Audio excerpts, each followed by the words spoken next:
There's only a couple of perks with being dean. This is one of them. As a lifelong Yankee fan, to be able to introduce Joe Torre is like a dream come true.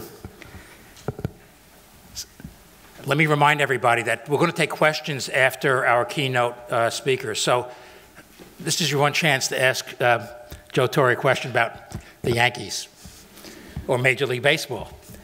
So keep your questions in mind, and then at the end of the speech, you can come up to the microphones.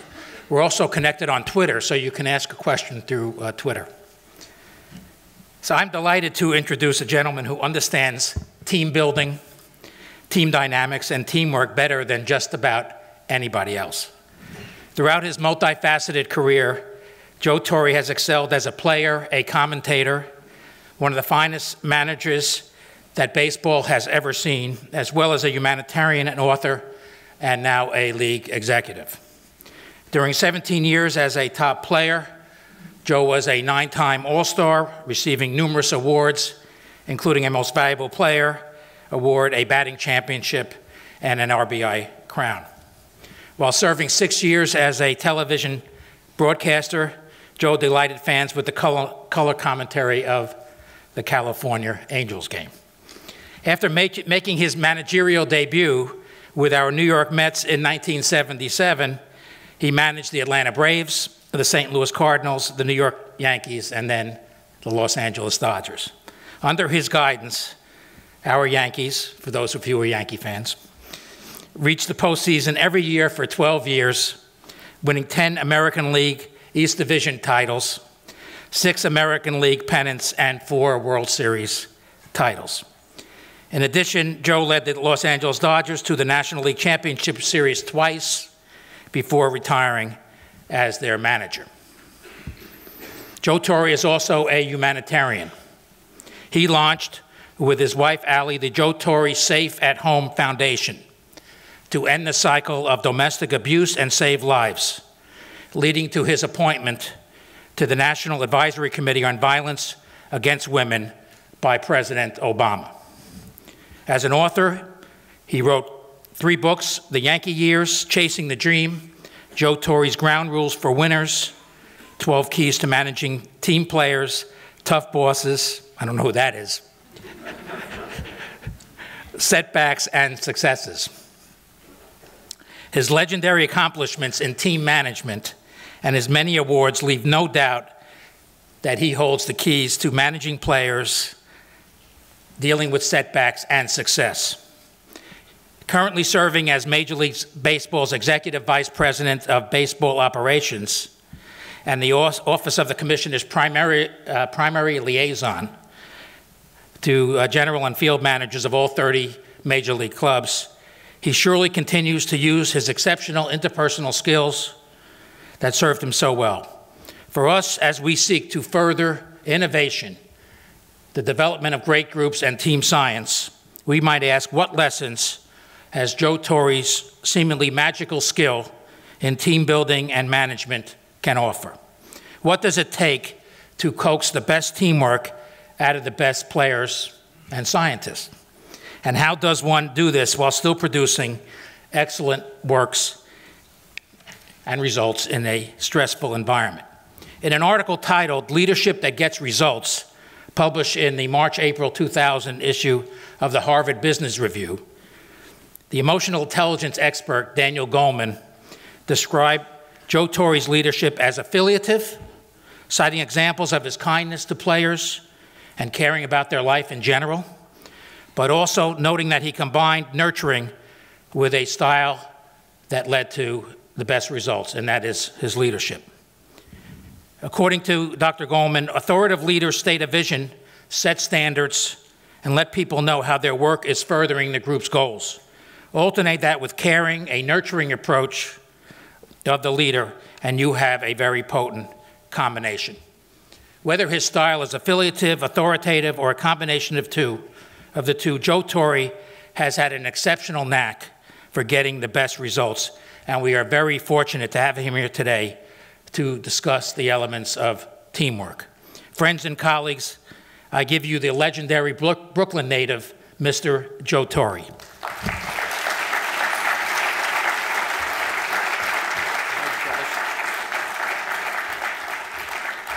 I'm not sure I could live up to all that.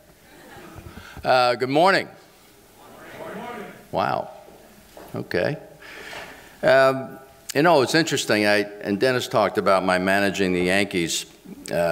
What he didn't talk about is before I managed the Yankees, I was fired 3 times. So, you know, in actually getting the Yankees job, I believe that I was probably at the bottom of a list that contained 3 people like Tony La Russa, Davey Johnson, and Sparky Anderson. But I was very fortunate to have all those guys have something else to do, and then George hired me.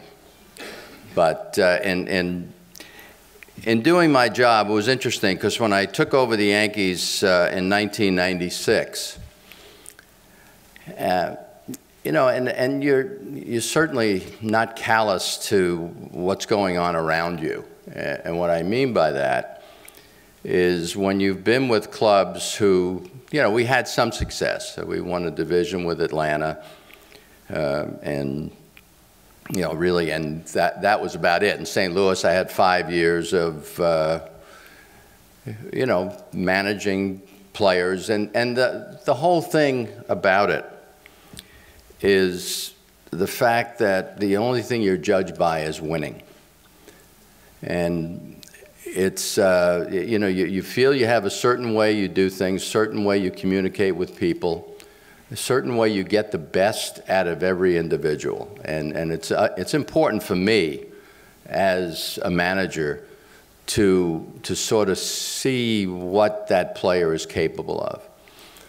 You know, not everybody's capable of hitting 30 home runs or winning 20 games, but you have 25 players you had to deal with, and you have 162 games. So obviously it's a marathon, and at some point in every season, you're going to need every single one of those guys. So it was my job to make them feel like they needed to be there, and we needed to have them. And you know, the fun part about it, for me, it was sort of a game, because when I was a kid, I used to play like a lot of kids, go over to your buddy's house and go down the basement and either play with the dice or spin the dial, and you played baseball. I mean, it was in my family. I mean, my brother Frank played before I did. He was on 2 championship teams with the Milwaukee Braves back in the 50s. And so I played manager as a kid. And then all of a sudden you're playing it with real people. It gets a little scary. But I came to the Yankees, and the thing that I kept hearing was that I was a player's manager, and again, based on, you know, the success rate, I wasn't very successful. My total managing record was 100 games under 500, which is certainly not an example of being a championship manager or player. So I was thinking to myself, what can I do different? What can I do different? And I remember my first day in the Yankees clubhouse in spring training. I was in the exercise room because that relieves my stress even before the stress started. I was on the life cycle, and I was reading Bill Parcells, the former coach, Hall of Fame coach now. He used to coach the Giants, obviously, coached them to Super Bowls. And I'm reading, and I'm just trying to find out what clue in here that's going to help me do something different and you know, succeed. And then I saw a title of one of his chapters. It said, "If you believe in what you're doing, stay with it." And at that point, I realized you are who you are. If you try to be something other than you are, over a course of a season, you know, you're going to be figured out. You know, it's going to be phony. So I decided I'm just going to be myself, which is basically be honest, listen to people when they talk, try to understand what makes players tick, and then use my baseball ability to figure out how to put the puzzle together. However, when you work for George Steinbrenner, let me explain. The patience level is about right there somewhere. okay? You see that? That's not very far apart. So I knew that I had to make an impression in a hurry. Well, the one thing I've never been afraid of in my managing careers is the fact that I never worried about getting fired. I never tried to do something somebody else wanted me to do. I always felt if I was going to do my job, I had to do it the way I felt it should be done, and if somebody else wasn't happy with it, you know, so be it.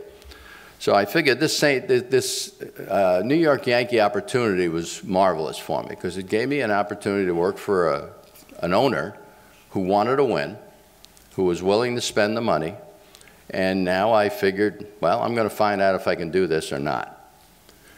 And I remember my first meeting with my club in spring training of '96, and I said, guys, I said, I have everyone on my coaching staff, and I had 5 coaches right there. I said, every single one of them have been to a World Series. I have not, other than buying a ticket.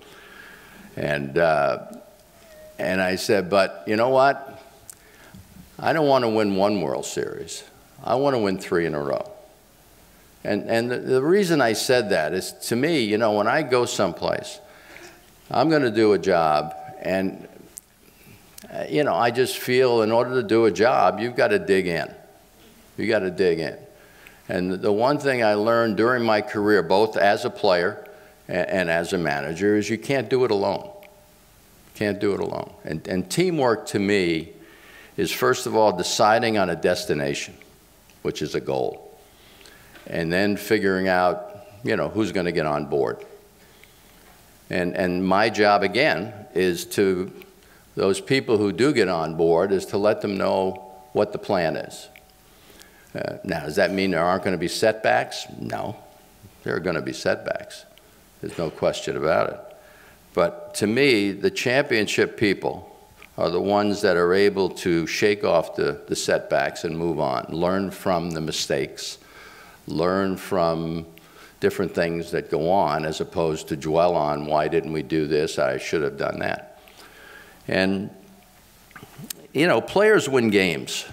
Players win games. And the thing I tried, and I was very fortunate. I inherited a ball club that had young players and didn't find out till shortly into the season that you had guys like Mariano Rivera, Derek Jeter, Andy Pettit, David Cohn, all these people who were interested in winning.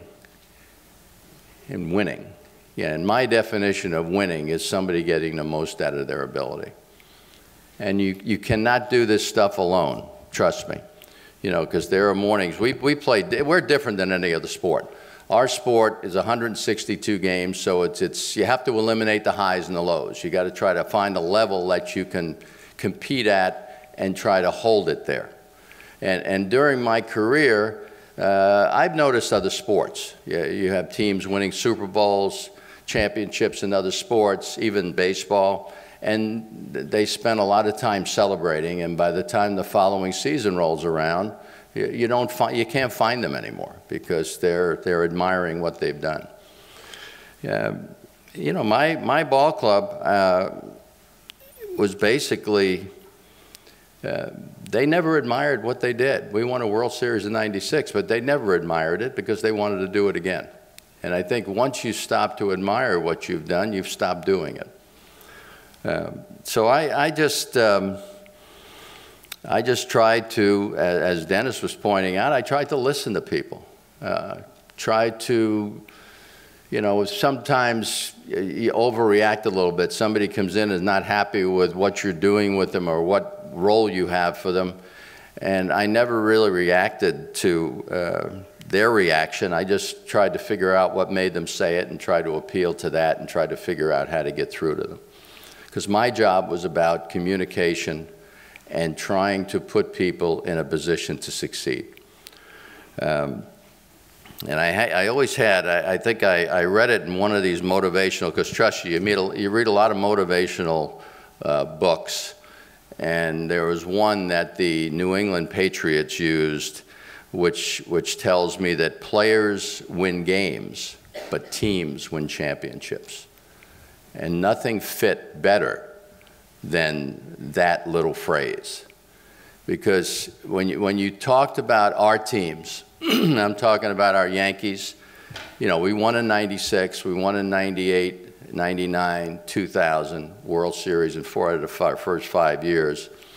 And it wasn't about me, it was about we.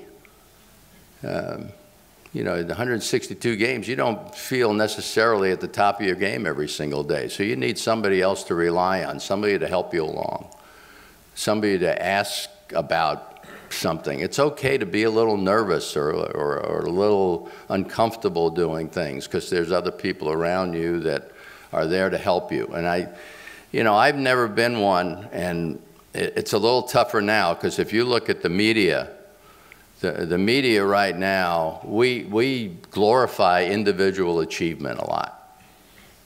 And all of a sudden somebody gets caught up in saying, hey, how about me? And I think once you get caught in that trap, you know, it takes a little digging to get yourself out of it. And you know, I don't think I've done anything magical. I mean, I got a lot of credit. Upset George, because he's supposed to get the credit. Trust me, that upset George. You know, he thought I was secretly telling media things to write about me, you know, and that certainly wasn't the case. But you have to believe in people. And, you know, sometimes it doesn't bear fruit right away. But I always felt that if that person, and I've told players many times, guys, when the start of the season, it's not your ability that's going to win. It's not the ability that's going to get you through. It's going to be your character. It's going to be your character. In other words, if something didn't go right, you know, there's nothing wrong with saying I screwed up. Nothing wrong with it. You know, when you tell the truth, you never have to remember what you said. So I always felt. But George was a little impatient. In fact, we had one meeting. I had in 1999, I was diagnosed with prostate cancer. So I had the surgery, and I put Don Zimmer in charge, my bench coach. And he, you know, he's a little more volatile than I am. People used to say, boy, you look very calm. I said, yeah, we'll try sitting next to this guy for a while. Everybody's going to think you're calm. Well, George wasn't happy with one particular game, and how I really recovered from, you know, and recovered quickly from my prostate cancer was the fact that I was sitting watching games with George on a regular basis, and that was not easy. That was not good for my health. I knew that. So one day we played a horrible game at the stadium, and I happened to be sitting up in George's box, and as would happen many, many times, George would say, bring everybody up into my office. So we go up in his office, all the uniform people, not the players, just the staff. So George's desk would be this big round table, and then he had couches in his office, and I would always place myself next to George because I always felt that I could diffuse things on occasions. So the guys were sitting around the table. Zimmer, I think, was either next to me or one over from me. And George starts the meeting. He says, if anybody in here thinks that they're doing the best they can, you can leave now. Well, Zimmer got up and left.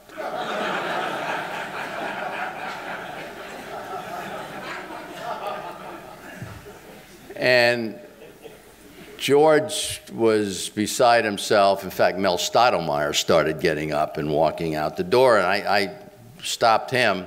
I said, George, I think you meant to say, if anybody in here doesn't think they can do a better job. I said, but it just came out the way it came out. I said, I can understand why Zim left. He's doing the best he can, you know, and the club's not winning. It doesn't mean you're not trying.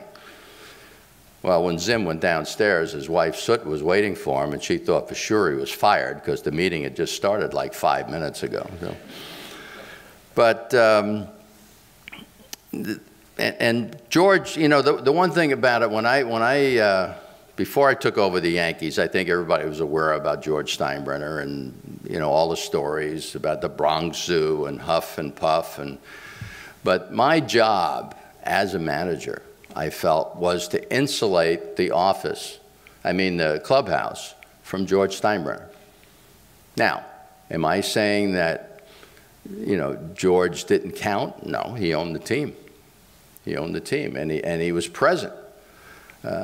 But these players needed to know that I made all the baseball decisions. And I had a boss, you know, and if there was something George wanted us to do that, you know, that he wanted done from certain people, I would tell the players, this is what the boss wants and whatever. But they knew that when I put a lineup out or when I disciplined someone or whatever it was, it came from me. It came from me. And that was important, because if I am expected to be a leader of a ball club, they need to know that I make all the baseball decisions. And the thing about it is, you know, George would say things in the paper, and he'd always want me or Mel Stottlemyre to, you know, if a pitcher happened to do a bad job, you know, rip him in the newspaper. Well, I made a commitment to my players, because I think all New Yorkers, although anywhere now with the social media,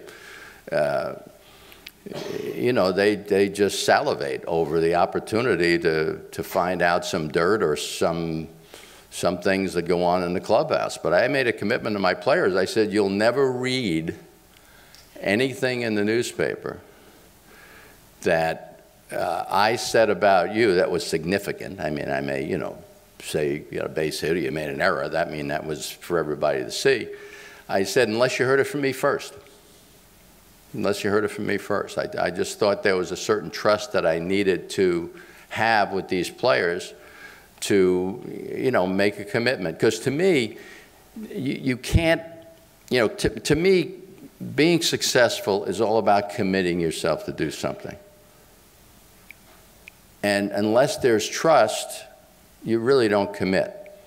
Unless you know that the person who's calling the shots is trustworthy and honest, then you're not totally sure about, you know, what is in it for you. So, you know, I got lucky. As I said, I was put in charge of a bunch of really solid people, and they never got tired of winning. If somebody came on board, somebody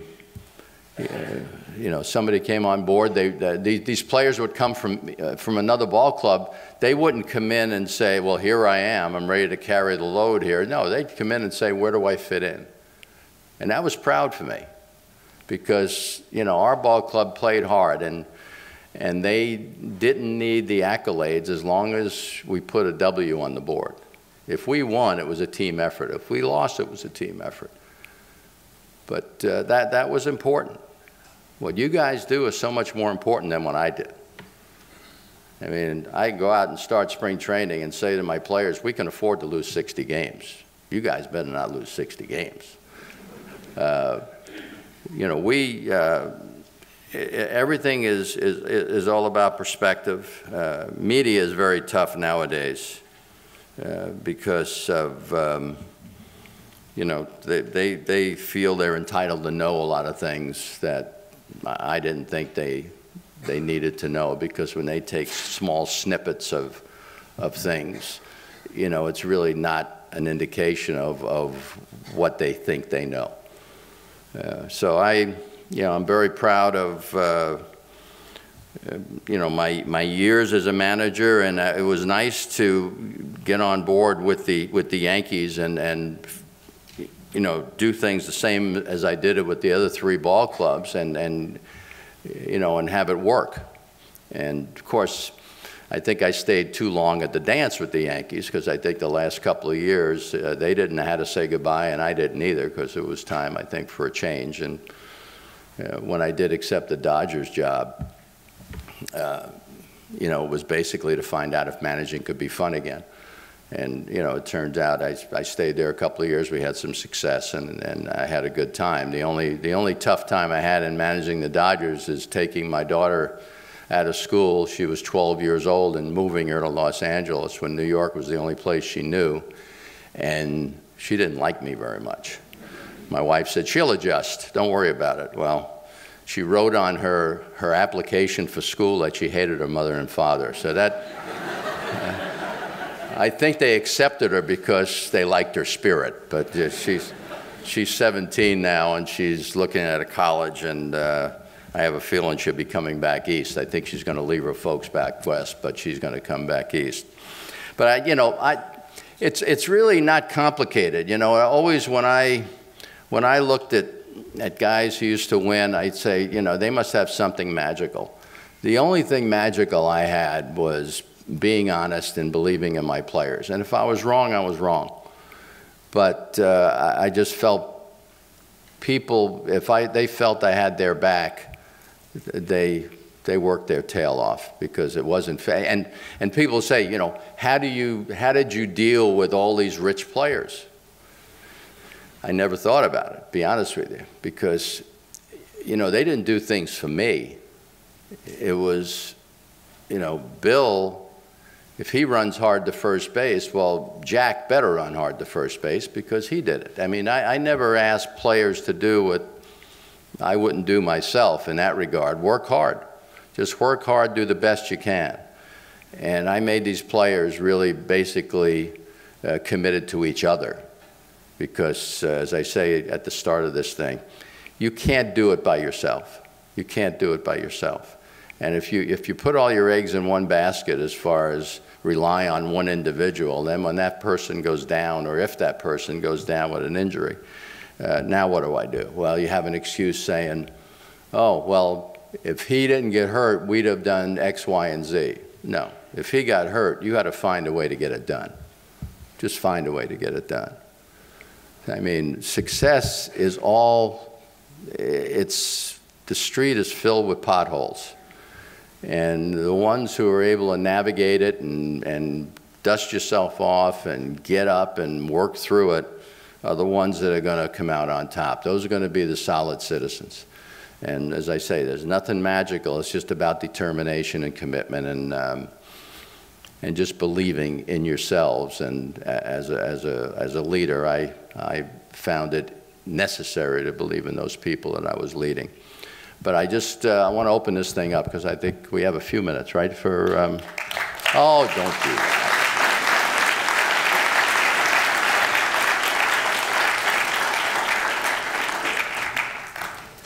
So we have You're telling me to go home? No, no. I'm going to encourage people to ask questions. And, please, come on, ask questions. So I'm going to start with the first question. Okay. And that is, you did mention that you could lose 60 games, so that failure is part of the equation. So my question is, what advice do you have about dealing with failure, number one? And two, how did the players in the clubhouse help with that? Well, I mean, to me, failure, I mean, when I started out and I said you have to pick a destination or a goal, you're going to get there. You're going to get there. You may trip and fall and do a lot of stuff on the way. It's just a matter of, and it's just a matter of getting there. And nobody, if first of all, if there wasn't a danger of losing, winning wouldn't feel so good. Okay? There's got to be a danger in there for it to be so satisfying when you succeed. There has to be. If it was easy, anybody could do it. And I used to tell these players, I said, you want the respect, and I know that the writers love you, they hate you, the fans will boo you, and I can't ask the fans to feel sorry for us if we've got a blister or a sore arm or whatever. They pay their money to get away from their problems. I mean, we're supposed to entertain them. It's not fair for us to say, oh, come on, be compassionate. No, I mean, they're there to get away from their issues. So I tell these players, you play for the respect of the person in the locker next to you because you're the only ones that know how tough it is to do what you do. And now, I'm in charge. I have a whole new team now. My umpires, now that I'm executive VP of Major League Operations, I pull for the umpires. I mean, we had a bad play in the World Series. If you watched the World Series. We had that play at second base where the umpire missed it. I'm sitting there in the stands. I said, oh, no. And then I saw all the other umpires start converging on this umpire, so I knew they were going to get it right because there was teamwork, and they worked together.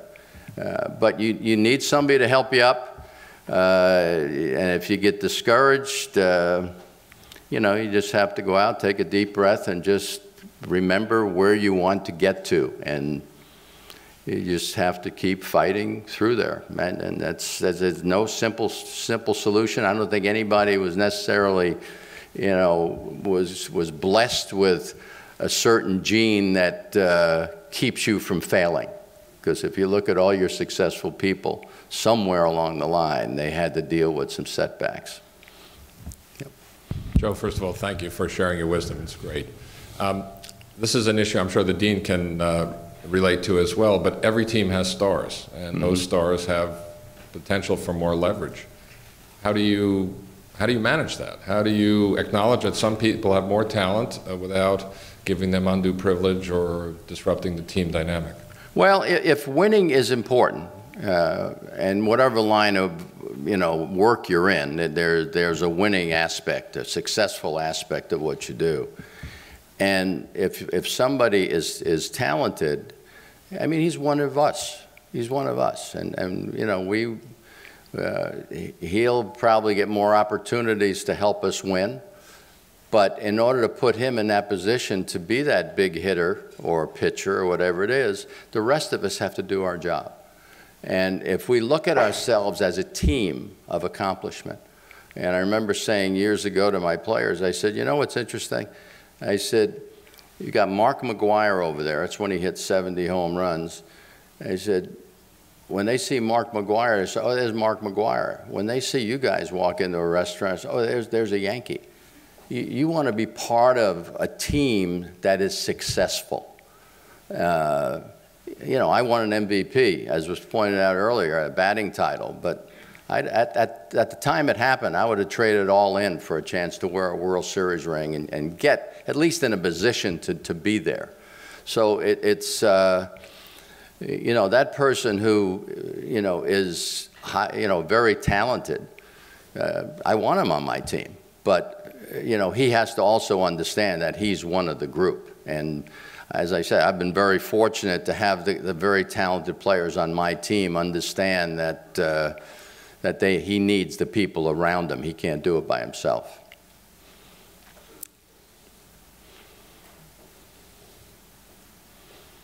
Hi, thanks for that talk. And I have to say, you were talking about the Yankees. As a lifelong Phillies fan, I want to thank you for retiring.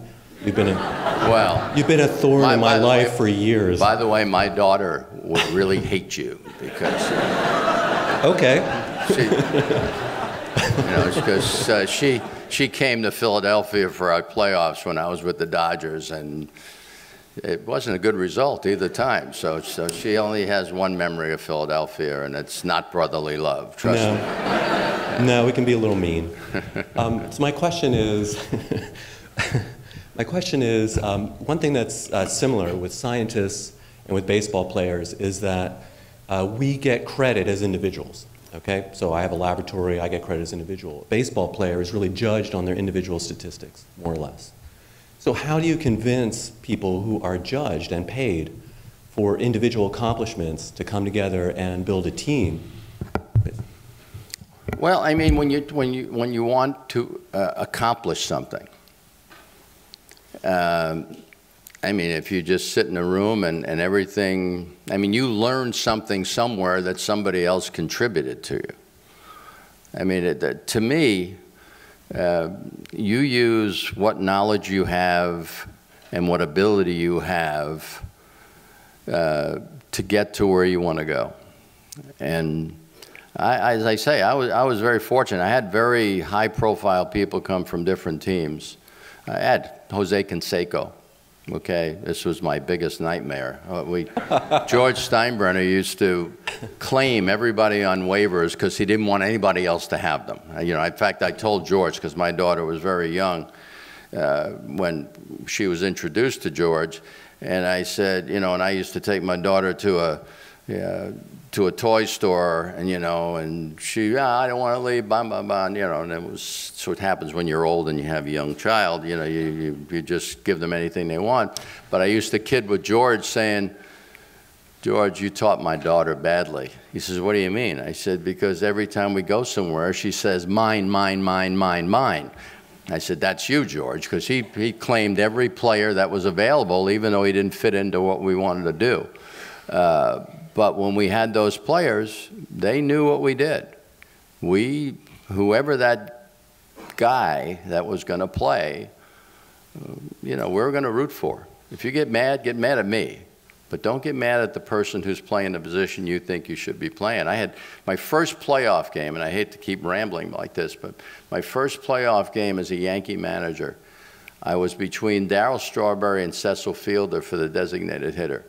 Darryl Strawberry was the first one to walk into the clubhouse that evening, and I said, Straw, come on in here. I said, I'm between you and Cecil to be the DH. He says, have Cecil be the DH. He says, I can take sitting on the bench better than he could. So I had that kind of unselfishness, and that's what it's about. It's about, anytime we think that we're solely responsible for doing something, I think we're misleading everybody, most of all ourselves, because somewhere along the line we got help to get where we are. And we certainly need to understand that.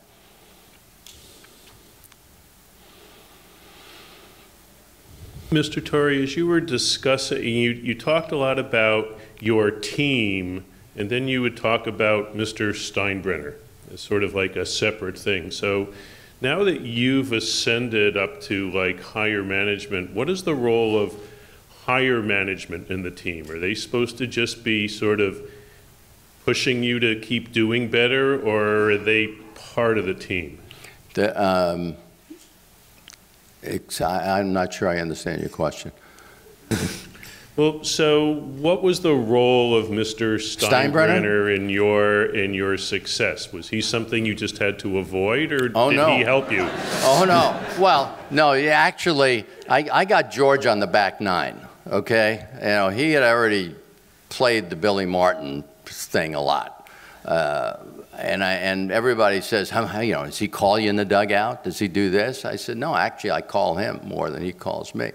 Whether I had a sense of what needed to be done, if we lost 3 or 4 games in a row, I'd pick up the phone. I said, George, what the hell am I doing wrong? And it would sort of disarm him. He says, huh?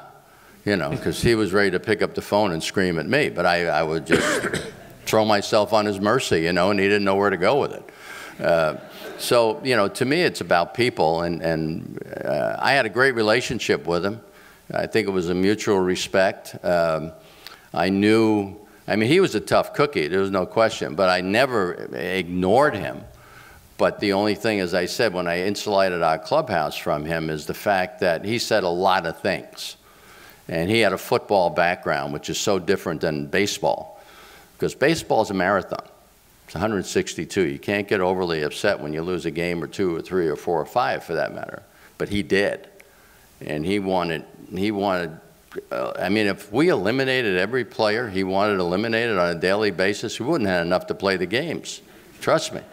But it was just a matter of trying to explain to him, all right, we'll take care of it. And then, his favorite thing was, if we told him something he didn't want to hear, he'd say, okay, but you're accountable. I said, that's fine. I have no problem being accountable.